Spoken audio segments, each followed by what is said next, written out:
heard that you want to apply to Magic Years, which I think is an excellent idea. My name is Teacher Lynn, and I work for Magic Years, and I am also an interviewer for the company. So what better way to pass the interview than to hear the secrets from me? But shh, don't tell anyone I'm telling you everything. Like, I'm giving you the inside secrets. I'm telling you exactly what to expect from the minute you get in the interview to the minute you leave the interview. So let's get started. Okay, something you need to know about our interview is that it's different from everyone else's for two main reasons. The first being it's quick. It really is. It's only about 15 to 20 minutes long.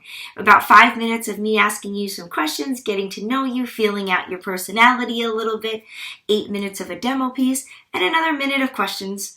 And that's it. You're out. It's so quick. The second thing that makes it different from a lot of other interviews that you're going to be on is you're going to be met by something like me. You're going to be met by somebody who's friendly, who genuinely wants to see you a part of the Magic Years family. We're there to really help you. We want you to succeed in this interview. You won't be met with somebody who's trying to intimidate you along the way.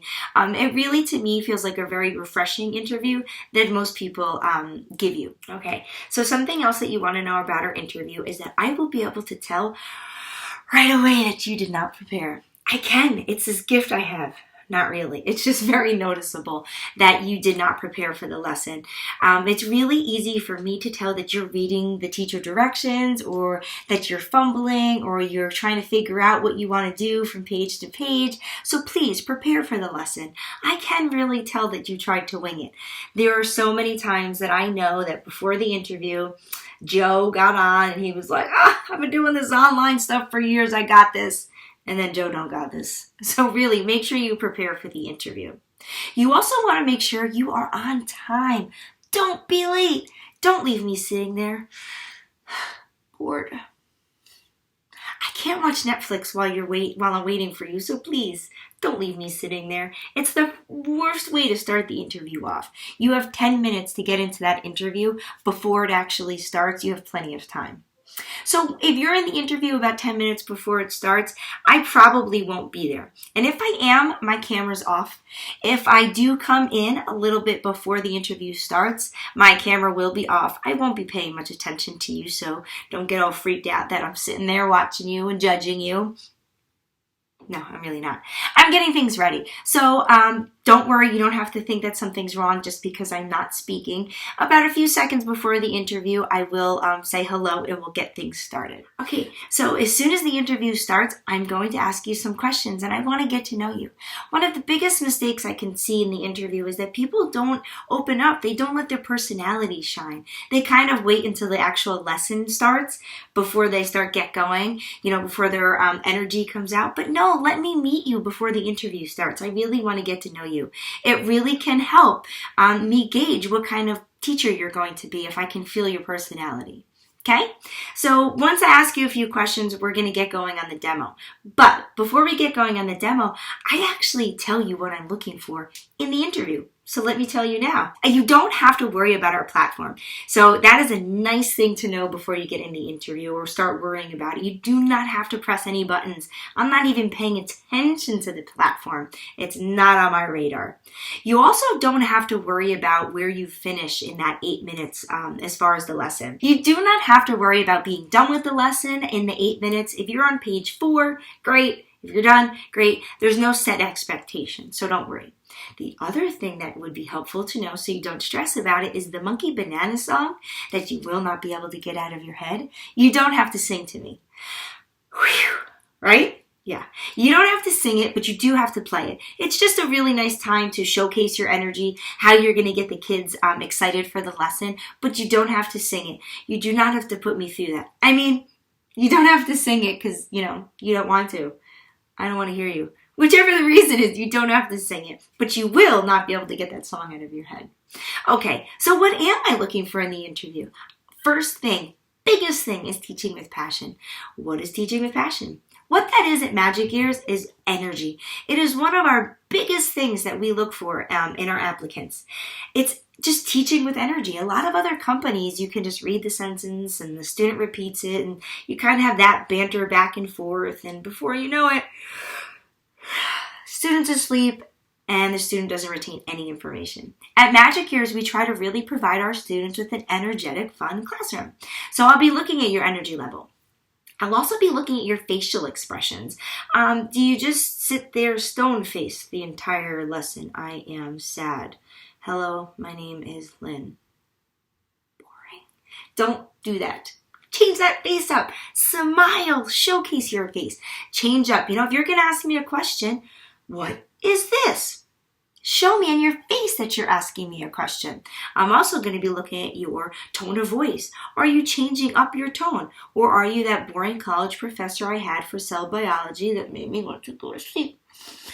Don't make me go to sleep in this. Make me have fun. And your voice is really a great tool to make that happen.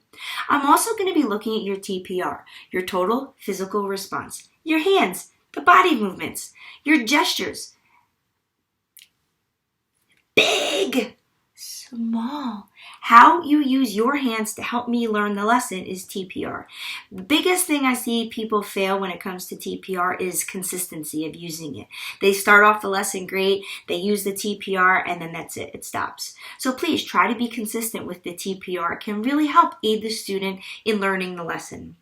I'm also going to be looking at the movements that you do.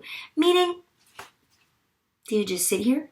Or do you get up? Do you move around the lesson? Do you help keep me engaged just because you are moving a little bit? Do you get me to move? Do you get me to do sleep? Do you get me to do sad?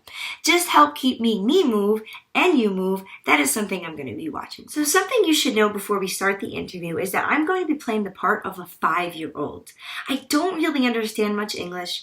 Mom and Dad have taught me how to tell you my name, but other than that, I don't really understand what you're saying.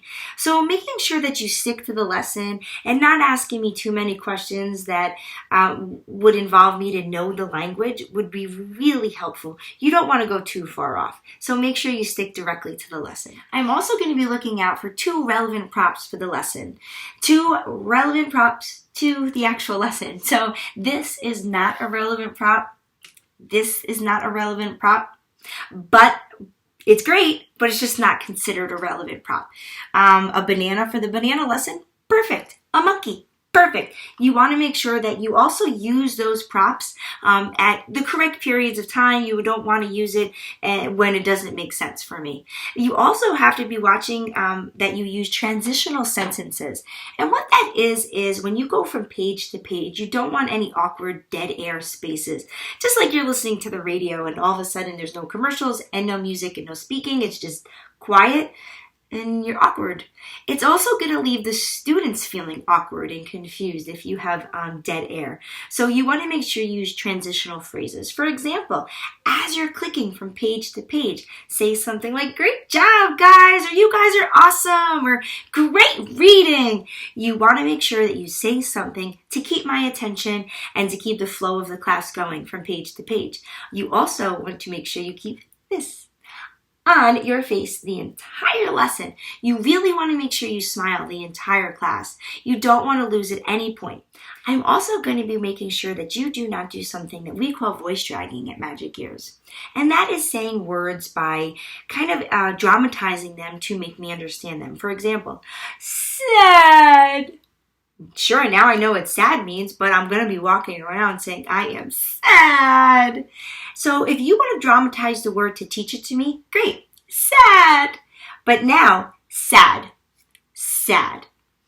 Or how are you?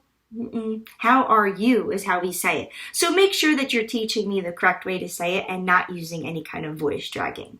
I'm also going to be looking for some technical things. For example, your lighting. We provide a really happy, energetic classrooms for our students, and we want our lighting to portray that.